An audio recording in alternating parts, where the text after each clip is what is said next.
श्री हरिवायुगुरुभ्यो नमः।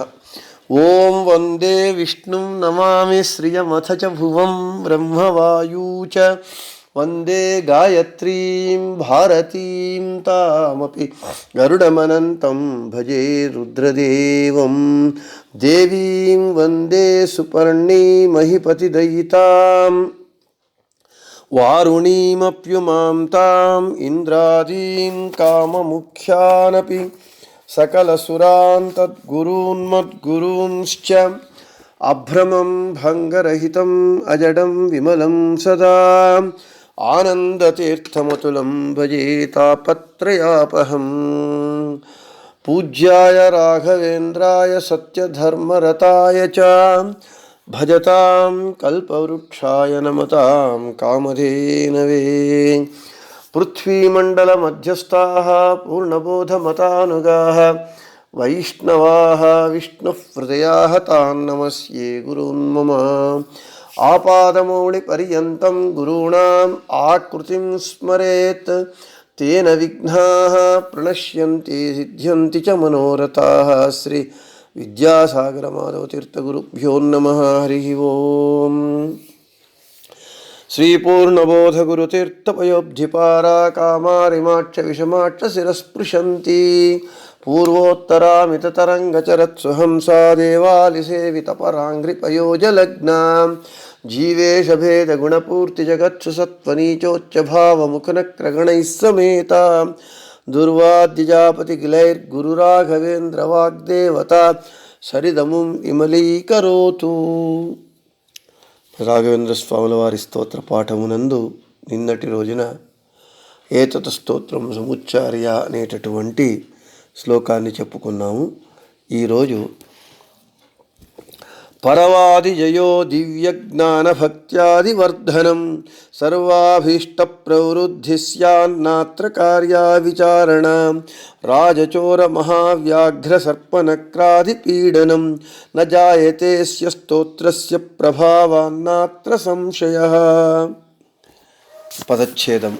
పరవాది జయ దివ్య జ్ఞాన భక్త్యాది వర్ధనం सर्वाभीष्ट प्रवृद्धि स्यात् न अत्र कार्या विचारणा राजचोर महाव्याघ्र सर्पनक्रादि पीडनं न जायते अस्य स्तोत्रस्य प्रभावात् न अत्र संशयः.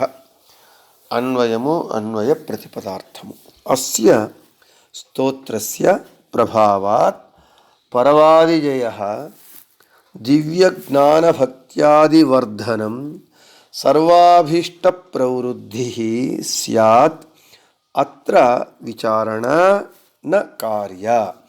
అస్య స్తోత్రస్య ప్రభావాత్ రాజచోర మహావ్యాఘ్ర సర్పనక్రాది పీడనం న జాయతే అత్ర సంశయః. న అన్వయ ప్రతిపదార్థం. అస్య ఈ స్తోత్రస్య రాఘవేంద్ర స్వాముల వారి స్తోత్ర ప్రభావాత్ ప్రభావము చేత పరవాదిజయః ప్రతివాదులతో జయం ప్రతివాదులను జయించటము ప్రతివాద జయము దివ్య జ్ఞాన భక్త్యాది వర్ధనం ఉత్తమమైనటువంటి జ్ఞానము భక్తి మొదలైనటువంటి గుణముల అభివృద్ధి సర్వాభీష్ట ప్రవృద్ధి అన్ని అభీష్టముల అభివృద్ధి స్యాత్ అగుతుంది అవును అగును. అత్ర అంటే ఈ విషయంలో విచారణ విచారించవలసినటువంటి చర్చించవలసినటువంటి ఆవశ్యకత న లేదు. అస్య స్తోత్రస్య ప్రభావాత్ ఈ స్తోత్ర ప్రభావము చేత రాజచోర మహావ్యాఘ్ర సర్పనక్రాది పీడనం రాజుల చోర దొంగల మహావ్యాఘ్ర సర్ప నక్రాది పెద్ద పెద్ద పులులు, పాము, మొసళ్ళు మొదలైనటువంటి క్రూర ప్రాణుల చేత కలిగేటటువంటి పీడనం, పీడ న జాయతే కలుగదు. అత్ర సంశయ ఈ విషయమునందు సంశయము లేదు అని చెప్తున్నా. తాత్పర్యం,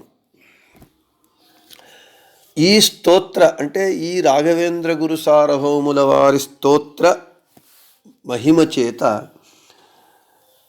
పరవాదులను జయించటము,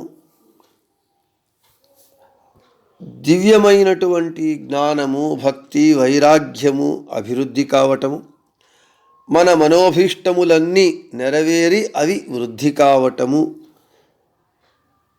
మరియు రాజుల నుండి, దొంగల నుండి, పెద్ద పెద్ద పులులు, సర్పములు, మొసళ్ళ మొదలైనటువంటి వాటి నుండి పీడ అనేటటువంటిది ఈ స్తోత్ర ప్రభావము చేత కలుగదు.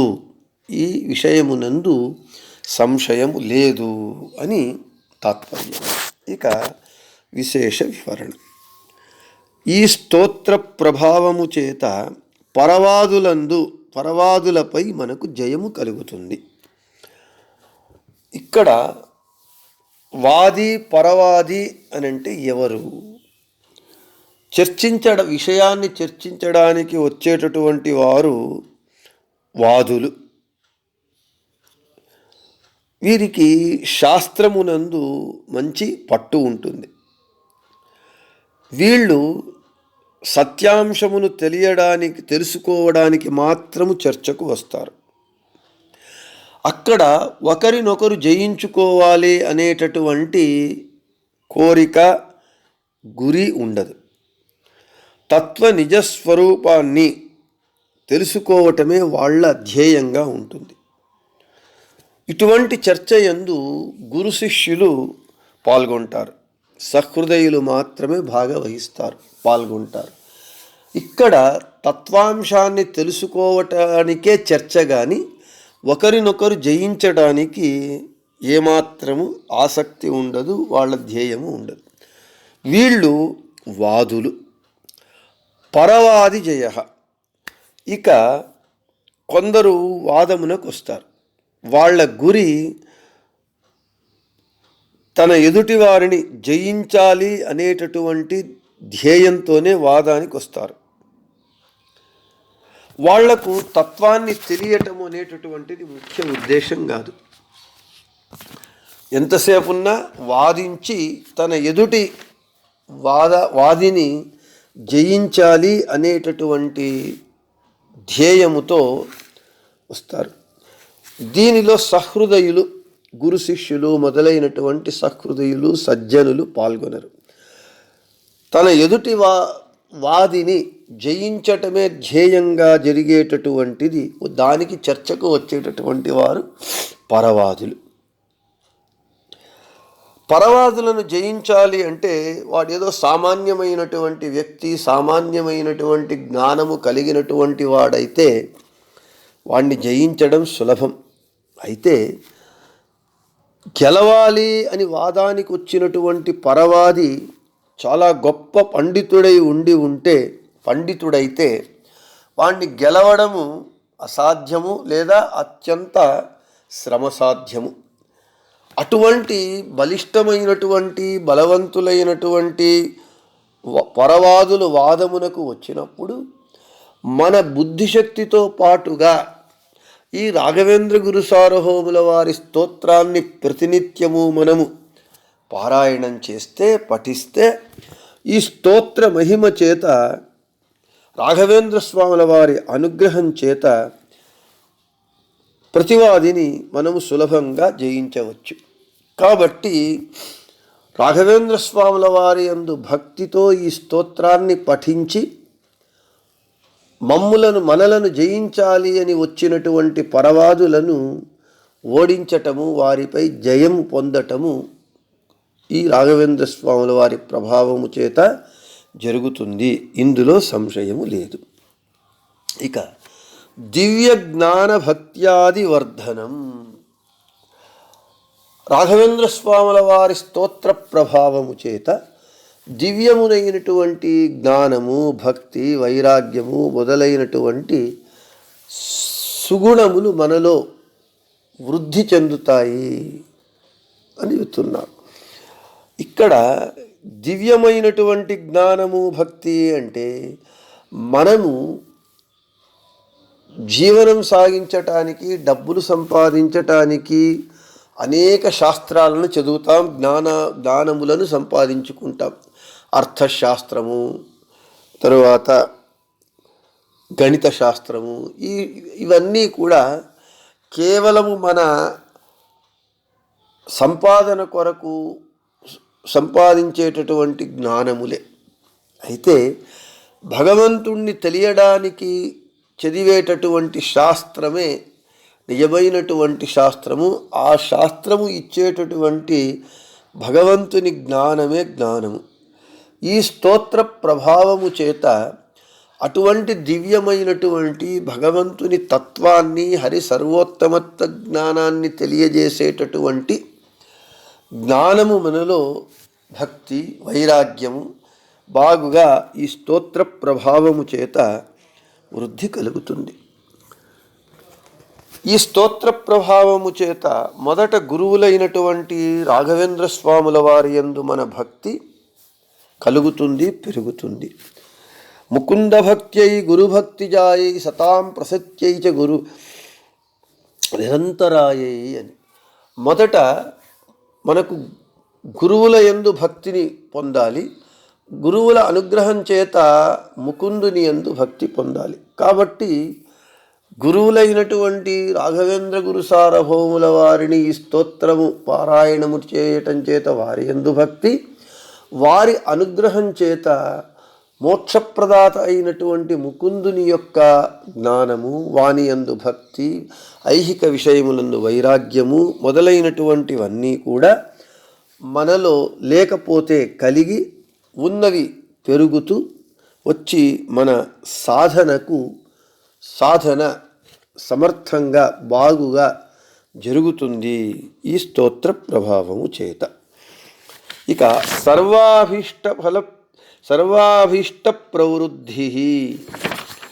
ఈ స్తోత్ర ప్రభావము చేత మన మనోభీష్టములన్నీ ఏమేమి మనము అభిలషిస్తామో అంటే మంచి కోరికలు ఏవేవి ఉన్నాయో అవన్నీ కూడా ఈ స్తోత్ర ప్రభావము చేత మనకు కలుగుతాయి అని చెబుతుంది. రాజచోర మహావ్యాఘ్ర సర్ప నక్రాది పీడన. మనకు రాజుల చేత పీడ అంటే పూర్వకాలంలో రాజులు మంచి రాజులైతే బాగా పరిపాలన చేసి ప్రజలను కన్న కొడుకుల వలె చూస్తూ బాగా సుపరిపాలన ఇచ్చేటటువంటి వాళ్ళు. అయితే చెడ్డ రాజులైతే ప్రజలను పీడించేటటువంటి వాళ్ళు, వాళ్ళ ఆస్తులను జప్తు చేయటము, పన్నులు వేయటము, బాగా హింసించటము చేసేవాళ్ళు వాళ్ళ స్వార్థం కొరకు. అటువంటి రాజుల అంటే పరిపాలకుల వాళ్ళ నుండి కలిగేటటువంటి బాధలు, పీడలు, చోర దొంగల చేత కలిగేటటువంటి పీడ, మహావ్యాఘ్ర సర్ప నక్రాది పీడలు, పెద్ద పెద్ద పులులు, సర్పములు, తరువాత మొసళ్ళు మొదలైనటువంటి క్రూర ప్రాణుల వలన కలిగేటటువంటి పీడ కూడా ఈ రాఘవేంద్ర స్వాముల వారి స్తోత్ర మహిమ చేత తొలగుతాయి, కలుగవు. ఇక్కడ క్రూర ప్రాణులు అంటే కేవలము మృగములు, పశువులు వీళ్ళు కాదు. ఆ మృగత్వము కలిగినటువంటి దుష్ట మనుష్యులు కూడా క్రూర జంతువుల అటువంటి వారే.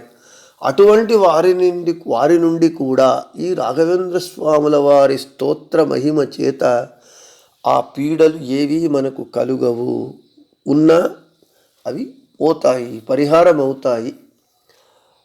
అటువంటి మహిమాన్వితమైనటువంటిది రాఘవేంద్ర స్వాముల వారి స్తోత్రము. ఈ స్తోత్ర ప్రభావము చేత ఈ పీడలన్నీ పరిహారమవుతాయి అనేటటువంటి విషయమునందు అత్ర సంశయ, ఈ విషయమునందు సంశయము లేదు. ఎందుకంటే మనము మొదటే చెప్పుకున్నట్లుగా రాఘవేంద్ర స్వాముల వారే బృందావనము నుండి ఈ స్తోత్రములో చెప్పినటువంటి ప్రతి ఒక్క అక్షరము సత్యము, దీనికి సాక్షి హయగ్రీవరూపి భగవంతుడు అని చెప్పటం చేత ఈ విషయమునందు సంశయము లేదు. సంశయము ఉంచుకోకుండా భక్తి శ్రద్ధలతో రాఘవేంద్ర గురుసార్వభౌముల వారి ఈ స్తోత్రాన్ని మనము ప్రతినిత్యము పారాయణము చేస్తే వారి భక్తి, వారి అనుగ్రహం చేత మనకు ఈ అన్ని సకల పీడలు పరిహారమవుతాయి అని చెబుతూ ఈ శ్లోకాన్ని ఈరోజుతో ఇప్పటితో ముగిస్తూ, యో భక్త్యా గురు రాఘవేంద్ర చరణ ద్వంద్వం స్మరణ్యః పఠేత్ స్తోత్రం దివ్యమిదం సదా నహి భవేత్ తస్యా సుఖం కించన కింతిష్టార్థ సమృద్ధిరేవ కమలానాథ ప్రసాదోదయాత్ కీర్తిర్దిగ్విదిత విభూతిరతుల సాక్షి హయాస్యోత్రహి అనేటటువంటి శ్లోకాన్ని రేపు మనం చెప్పుకుందాము అని చెబుతూ, శ్రీకృష్ణార్పణమస్తు, మధ్వేషార్పణమస్తు, అందరికీ శుభమస్తు.